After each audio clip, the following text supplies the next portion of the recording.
The one cricket and my life and more बुकचे लेखक कोण आहेत? The one cricket and my life and more बुकचे लेखक शिखर धवन आहेत. नवीन आलेला स्टॉप क्लॉक नियम कोणत्या खेळाशी संबंधित आहे? नवीन आलेला स्टॉप क्लॉक नियम क्रिकेट खेळाशी संबंधित आहे.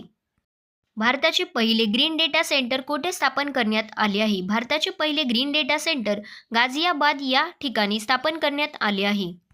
कोणत्या दोन देशात शांतता करार झाला आहे? काँगो आणि रवांडा या दोन देशात शांतता करार झाला आहे. काँगो आणि रवांडा यांच्यामध्ये कोणत्या ठिकाणी शांतता करार झाला आहे? काँगो आणि रवांडा यांच्यामध्ये वॉशिंग्टन DC या ठिकाणी शांतता करार झाला आहे. राष्ट्रीय हळद बोर्डचे उद्घाटन कोठे करण्यात आले आहे? राष्ट्रीय हळद बोर्डचे उद्घाटन निजामाबाद या ठिकाणी करण्यात आले आहे. FIH वुमेन्स प्रो लीग 2024-25 चे आयोजन कोठे करण्यात आले होते? FIH वुमेन्स प्रो लीग 2024-25 चे आयोजन जर्मनी येथे करण्यात आले होते. निजामाबाद येथे राष्ट्रीय हळद बोर्डचे उद्घाटन कोणाच्या हस्ते करण्यात आले आहे?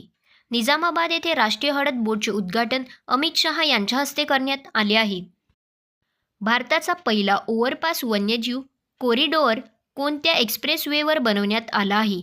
भारताचा पहिला ओव्हरपास वन्यजीव कॉरिडॉर दिल्ली मुंबई एक्सप्रेस या वेवर बनवण्यात आला आहे. GST दिन कधी साजरा करण्यात येतो? याचे उत्तर कमेंटमध्ये करा.